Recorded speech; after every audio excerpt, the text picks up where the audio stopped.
جی امیر بھائی السلام علیکم. امیر صاحب السلام علیکم. علیکم السلام. کیسے ہیں؟ خیریت سے ہیں؟ الحمد للہ خیریت سنائیں.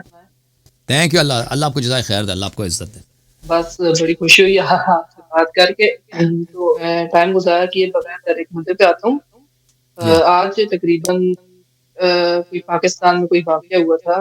کرسچینٹی کے مطابق ان کو ایک واقعہ ہوا ہے. ابھی ڈیٹیلز کیا ہیں تو وہ آج دن میں تھوڑی سی لائف پہ بیٹھے ہوئے تھے ہم لوگ. تو ہمارے ساتھ کوئی کرسچن دوست ہیں تو انہوں نے 2-3 اعتراض کیے ہیں اگر اجازت ہو.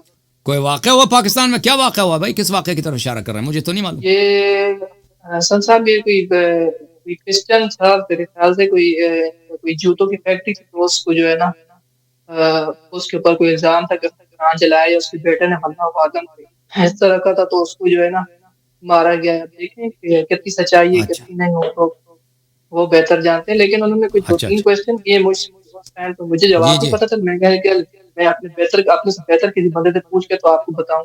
جی تو انہوں نے پہلا سوال تو مجھ سے یہ کیا تھا کہ مجھ سے وہ پوچھتے ہیں کہ آپ جو ہے تو حضرت عیسیٰ علیہ السلام کو کیا مانتے ہیں. تو میں نے کہا ہم میسنجر آف گاڈ مانتے ہیں, اللہ کا پیغمبر مانتے ہیں. انہوں نے کہا تھا کہ دوسری نے سوال کیا کہ آپ کے قرآن میں لکھا ہے کہ آپ کسی کے خدا کی توہین نہ کریں تو پھر بدلے میں آپ کے خدا کو جھوٹا. صحیح میرے الفاظ بالکل درست نہیں ہو سکتے, آپ درست کر دیں کیونکہ میرے کنفرم نہیں ہے. اور صحیح.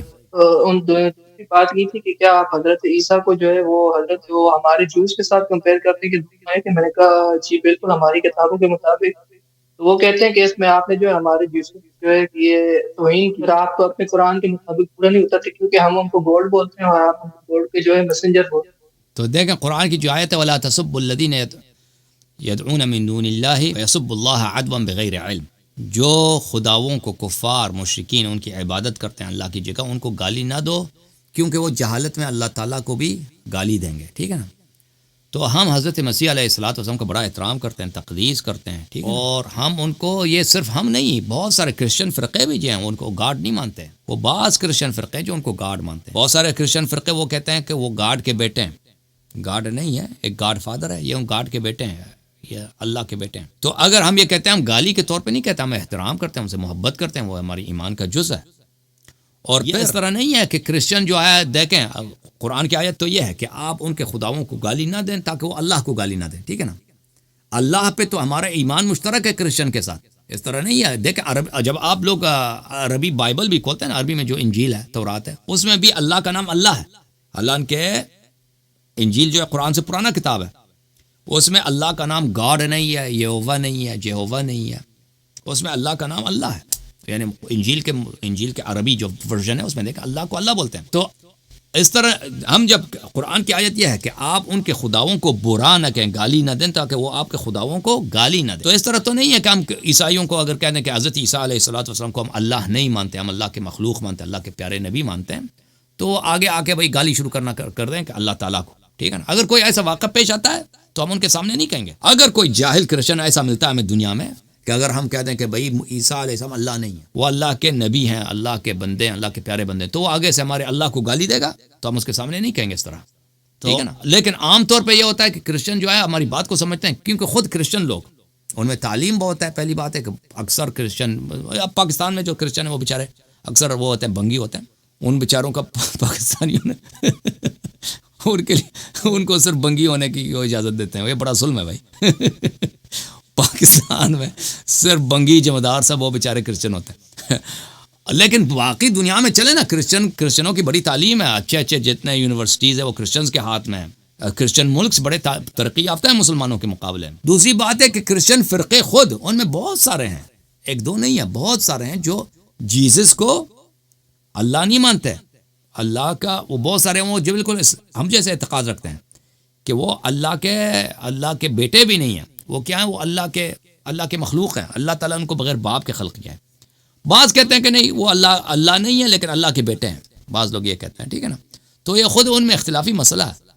تو اس وجہ سے جب ہم کرسچن دنیا میں تو بہت ہیں, ان کو پتہ ہے کہ مسلمانوں کا عقیدہ یہ, وہ اللہ کو پلٹ کے گالی نہیں دیتا اللہ کو, کیونکہ اللہ کا پہ اعتقاد ان کا بھی ہے. اور لفظ اللہ عربی میں تو وہ بھی اللہ کے لیے استعمال کرتا ہے نا. بات سمجھ رہے ہیں میری بات؟ یہ ہے. جی ہاں. اچھا، تو دوسرا ان کا یہ تھا کہ آپ لوگ جو کہتے ہیں کہ ہم اگر آپ کے کتاب کے بارے میں یا آپ کے پیغمبر کے بارے میں کچھ کہیں تو آپ ہمارے پر 95C لگا دیتے ہیں، اور بدلے میں جو آپ ہمارے جو ہم جن کو خدا کا بیٹا مانتے ہیں آپ ان کو میسنجر آف گاڈ کہتے ہیں، اور دوسرا آپ کے قرآن میں آیا ہے کہ ہماری کتابیں بھی چینج ہو، آپ ہماری کتابوں کی توہین کرتے ہیں اور ہمارے جو ہے نا سن آف گاڈ کی بھی توہین کرتے ہیں، جو ان کا کنسیپٹ ہے تو اس بارے میں۔ جی ان کی کتابیں جو ہیں چینج ہو چکی ہیں، اس یہ تو مطلب بالکل واضح ہے کہ موجودہ جو بائبل ہے اس کا لکھنے والا کون ہے، کب جمع ہوا ہے، یہ عیسیٰ علیہ الصلوۃ والسلام کے بعد کتنے بعد جمع ہوئی ہے، یہ تو ایک اسکالرلی میٹر ہے، یہ تو ایک توہین کے طور پہ ہم تو نہیں کہتے کہ بھائی ایک دفعہ ہوتا ہے نا انسان گالی دیتا ہے کسی دوسرے شخص کو، ابھی میں آپ کو کوئی برے الفاظ کہہ دوں، یہ مثلا میں آپ کو کہہ دوں کہ بھائی آپ کو گالی دے دوں نا، یہ تو گالی ہے، لیکن میں اگر آپ کو کہہ دوں کہ بھائی آپ کی تعلیم توہین کے طور پہ نہیں، گالی کے طور پہ نہیں، حقیقت کے طور پہ کہ بھائی آپ بھائی صاحب ابھی آپ PhD نہیں ہیں، آپ مثلا آپ نے ماسٹرز نہیں کیا ہے، یہ کوئی دیکھیں کوئی شخص کہہ سکتا ہے کہ آپ نے میری توہین کی، لیکن وہ بیوقوف ہوگا۔ ہم جب جی کہتے ہیں کہ موجودہ بائبل اس میں چینجز ہیں، اس میں ڈسٹورشن ہے، اس میں یہ آتھینٹک نہیں ہے، تو ہم یہ گالی توہین کے طور پہ نہیں کہتے ہیں، ہم ایک حقیقت کے طور پہ بیان کرتے ہیں۔ اور پاکستان میں 295C کس پہ لگتا ہے کس پہ نہیں لگتا، اس کے متعلق میرا اتنا زیادہ علم نہیں ہے، ٹھیک ہے اچھا، جی۔ اور ایک مزید سوال ایڈیشن کرنا چاہوں گا کہ وہ لوگ کہتے ہیں کہ جو قرآن میں آپ کے لکھا ہوا ہے کہ تم کسی کے خدا کو گالی مت، تو وہ کہتے ہیں کہ آپ کے جو پروفٹ ہیں محمد صلی اللہ علیہ وسلم، انہوں نے تو پریکٹیکل کر کے بتایا، وہ کہتے ہیں فتح مکہ کے موقع پر انہوں نے کتنے بت شکے، مطلب کتنے بت انہوں نے توڑے اپنے ہاتھوں سے، بالکل، مطلب وہ اپنے ہاتھ سے توڑوائے، تو کہتے ہیں آپ تو کہتے ہیں کہ گالی مت دو، تو باقاعدہ توڑے ہیں بت، تو تو اور لازمی بات ہے آپ نے کسی گالی نہ دینا وہ مشروط ہے نا، صرف اس سچویشن میں ہے کہ وہ پلٹ کے آپ کے خدا کو گالی دے گا، اس طرح تو نہیں کہ کبھی گالی نہیں دے سکتے، برا نہیں کہہ سکتے، آپ برا کہہ سکتے ہیں، لیکن اگر کسی ایسے جاہل آدمی سے واسطہ پڑ رہا ہے کہ اگر آپ اس کے خدا کو برا کہیں، کچھ کہتے ہیں، تو الٹا آپ کے اللہ کو گالی دے گا، نبی صلی اللہ علیہ وسلم کو توہین کرے گا، تو پھر اس وقت اس سے کچھ نہ کہیں، اس کو چھوڑ دیں۔ وہ قرآن میں وہ یہ کہہ رہا ہے، فتح مکہ کے وقت رسول اللہ صلی اللہ علیہ وسلم نے جب مکہ فتح کیا تو کفار میں یہ جرأت نہیں تھی کہ وہ پلٹ کے آگے سے وہ توہین کریں، اللہ کو گالی دیں، اس وقت وہ تو کچھ نہیں کر سکتے تھے، وہ سب کلمہ پڑھ گئے تھے، ڈر کے مارے وہ قتل ہو جاتے، وہ ڈر کے مارے وہ سب کلمہ پڑھنا شروع کیا تھا ان لوگوں نے، ٹھیک ہے نا۔ تو بتوں کو جب توڑا تھا تو اس میں کوئی خدشہ ہی نہیں تھا کہ مشرکین آ کے نبی صلی اللہ علیہ وسلم کو گالی دیں گے یا اللہ تعالیٰ کو گالی دیں گے، اس وقت بالکل یہ امکان ہی نہیں تھا۔ تو ایسے بات کلیئر ہوتی ہے، مطلب کہ ایک جو ہے جو بائبل چینج ہے، تو یہ واقعی ٹروت ہے کہ ان کی بائبل جو چینج ہو گئی، قرآن سے ثابت ہے یہ بات کہ ان کی قرآن سے تورات تو اور بائبل 100% چینج؟ ثابت ہے، قرآن سے تو خود مغربی جو اسکالرز ہیں وہ بھی اس بات کو ایڈمٹ کرتے ہیں، یعنی کہ بائبل کی اوریجن پتہ ہی نہیں ہے کب لکھا گیا ہے، کس نے لکھا ہے، کیسے جمع ہوئی ہے، تو کئی سو سال بعد، 200 سال بعد عیسیٰ علیہ السلام کے بعد لکھی گئی ہے، اور اس کے لکھنے والے کون لوگ تھے؟ بائبل میں تو مختلف کتابیں ہیں نا، ایک کتاب تو نہیں ہے، بائبل کے مختلف کتابیں ہیں، یہ لکھنے والے کون تھے، کس نے کمپائل کیا ہے، کن کتابوں کو نکالا گیا ہے، یہ ایک بہت بڑی سائنس ہے، تو اس میں تو واضح طور پہ یہی ہے، اس میں کسی قسم کی یعنی اگر کوئی تعصب چھوڑ کے دیکھنا چاہے تو وہ تو یعنی قرآن حدیث اسلام کو چھوڑ کر صرف مغربی ذرائع خود کرسچن سورسز ہی سے بات بہت واضح ہے کہ اس کی کوئی آتھینٹسٹی نہیں ہے موجودہ بائبل کی۔ اور اگر اس کے مقابلے میں اگر کوئی انسان پیش کرے کہ آپ کا قرآن بھی جو ہے تو وہ بھی نبی پاک صلی اللہ علیہ وسلم کے جو ہے نا ظاہری وفات کے کچھ چند سالوں بعد جو ہے نا دوبارہ اس کو دو گتوں کے درمیان جمع کیا گیا ہے، تو اس کہ قرآن کو کیا ہوا ہے، میری بات آپ کی آواز کٹ گئی، مجھے سنائی نہیں دیا۔ قرآن کو مطلب جو ہے نا کہ نبی پاک صلی اللہ علیہ وسلم کی ظاہری وفات کے بعد جو ہے نا دو گتوں کے درمیان جمع ہاں صحیح ہے، بالکل حقیقت، اس میں کوئی بالکل یہ کہ اس میں میں شک ہی وہ نہیں کہتے ہے ہیں کہ آپ کہ اگر نبی ہماری صلی اللہ علیہ ہماری وسلم کے کتاب بہت کو ساروں نہیں سال تو بعد قرآن کو جمع کیا گیا، بالکل صحیح کہا ہے جس نے کہا۔ یہی اعتراض کرتے ہیں کہ اگر آپ کہتے ہیں کہ یہ کچھ ٹائم بعد ہماری جو تورات مطلب پہلے جتنے بھی سال بعد اگر اس کو ایک جگہ جمع کیا اس میں ایڈیشن ہوئی ہے، تو آپ کے پاس کیا ثبوت ہے کہ قرآن میں کوئی ایڈیشن نہیں ہوئی ہے، آپ کی تو کمی نہیں؟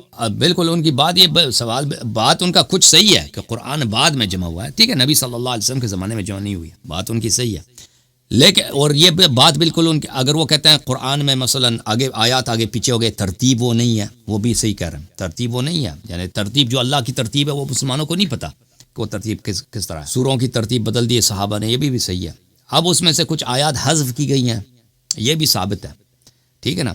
اب اس میں ایڈیشن کی جہاں بات آتی ہے، ایڈیشن اس میں نہیں ہے، قرآن میں ایڈیشن نہیں ہے، حذف فریقین کے روایت بہت سارے روایت سے ثابت ہے، اضافہ نہیں کیا گیا، اور بالکل لیکن وہ تو لیکن یہ وہی اللہ یہ جو قرآن ہے نا یہی رسول اللہ صلی اللہ علیہ وسلم کی تلاوت ہے، یعنی وہ انہی کی ہے، ترتیب صرف ہمیں نہیں معلوم، کچھ چیزیں صحابہ نے ضائع کر دی، وہ ہم تک نہیں پہنچی نا، لیکن جو پہنچی ہے وہ رسول اللہ صلی اللہ علیہ وسلم کی نے تلاوت فرمایا، اللہ کی جانب سے ان پہ وحی ہوئی ہے، نازل ہوئی ہے، ٹھیک ہے نا۔ بائبل کے مطلب یہ تو ہے نہیں، بائبل وہ کس نے لکھا ہے پتہ ہی نہیں کس نے لکھا ہے جی، ٹھیک ہے نا۔ بائبل کے متعلق اس میں کتنے اضافے ہوئے کتنے کم ہوئے کس کو معلوم، اوریجنل زبان کون سی ہے بائبل کی، وہ اوریجنل زبان میں ہے ہی نہیں کسی کے پاس، ٹھیک ہے نا۔ اور بائبل میں اضافے ہوئے ہیں، ڈسٹورشنز ہوئے ہیں، بائبل میں بہت ساری کتابیں بائبل سے نکالی گئی، یہ جو بائبل ہے نا کتابوں کا مجموعہ ہے، کتاب تو نہیں ہے اس میں سے جتنی کتابیں نکالی گئی ہیں جن کو یہ کہتے ہیں کہ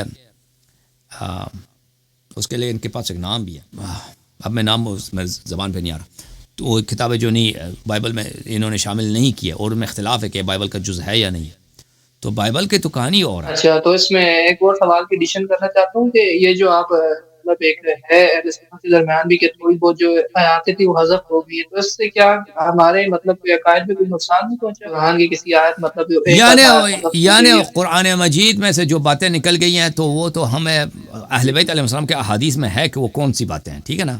اہل بیت علیہ السلام کے احادیث میں بہت کثرت کے ساتھ ہے کہ وہ باتیں تھیں کہ جو صحابہ کے خلافت سے ٹکراتی تھیں، کہ اس میں اہل بیت علیہ السلام کی خلافت کی باتیں تھیں اور صحابہ کی مذمت تھی اس میں واضح طور پر کہ عمر نے کیا ابوبکر نے کیا اور ان کے خاندان کیسے ہیں، ان کی مذمت تھی شدید، اور دوسرے صحابہ کی مذمت تھی، تو ان لوگوں نے مسئلہ نہیں جانا، اس کو چھپا دیا، اس کو حذف کر دیا، تو یہ اس طرح سے جیاں اس طرح سے ہے کہ یہ باتیں جو امت کو پتہ ہونا چاہیے، ہمیں اس ہدایت سے فائدہ اٹھانا چاہیے، صحابہ نے سیاست کی وجہ سے اس کو ضائع کر دی، جی ہاں۔ تو اس میں وہ ایک اور چیز ٹکراتی کہ اللہ تعالیٰ نے تو اس کی جو ہے نا حضرت قرآن کا ذمہ لیا ہے، تو اس میں جو ہے اس میں کیسے ہو سکتا ہے کوئی آیت حذف ہو جائے؟ وہ تو ایسے مشہور کر دیا نا کہ اللہ نے ذمہ لیا، وہ تو نہ کوئی آیا ہے نہ کوئی روایت ہے، ایسے مشہور، وہ ایک آیا کو لیتے ہیں، اس کا ایک ہی مفہوم بتاتا ہے نا، اس آیا کہ وہ مفہوم صریح نہیں ہے، کہ اس آیا میں کہ اس کے کئی معنی ہو سکتے ہیں، تو اس طرح نہیں ہے جو یہ کہہ رہے ہیں، کیونکہ بظاہر جو قول ہے کہ اگر ہم مان بھی لینا کہ اللہ نے ذکر کی ہدایت کے ذمہ لیا، اللہ نے پوری دین کے حفاظت کا ذمہ لیا، صرف قرآن کا نہیں لیا، پوری دین کا، سنت کا، قرآن کے الفاظ کا اور قرآن کے معانی کا، اور یہ صرف اور پوری شریعت، صرف قرآن نہیں، صرف قرآن کے الفاظ نہیں، قرآن کے الفاظ، قرآن کے معانی، قرآن کے حکم، اور پوری وہ شریعت سنت جو رسول پاک صلی اللہ علیہ وسلم کے سینے میں تھی، اور کچھ کو پیغمبر نے ظاہر کیا، کچھ کو پیغمبر نے ظاہر نہیں کیا، اللہ تعالیٰ نے ان سب کی حفاظت فرمائی ہے۔ وہ کس طرح حفاظت فرمائی ہے کہ نبی صلی اللہ علیہ وسلم جیسا ایک شخص ہمیشہ موجود ہے، تو اس کے پاس سب کچھ ہے، ٹھیک ہے نا، یہ حفاظت کا طریقہ یہ ہے۔ چلے جزاک اللہ، بس یہی آپ سے بس تھوڑی تفصیل لینی تھی یہی بائبل کے حوالے سے، کیونکہ میرے کچھ مطلب میں ان کے ساتھ بیٹھتا ہوں دوستوں کے ساتھ، تو انہوں نے مجھ سے پوچھا تھا۔ جزاک اللہ، تھینک یو سر، اللہ آپ کو جزائے خیر دے، تھینک یو، اللہ پاک best wishes for you, thank you sir, thank you, اللہ آپ کو عزت دے، بہت مہربانی۔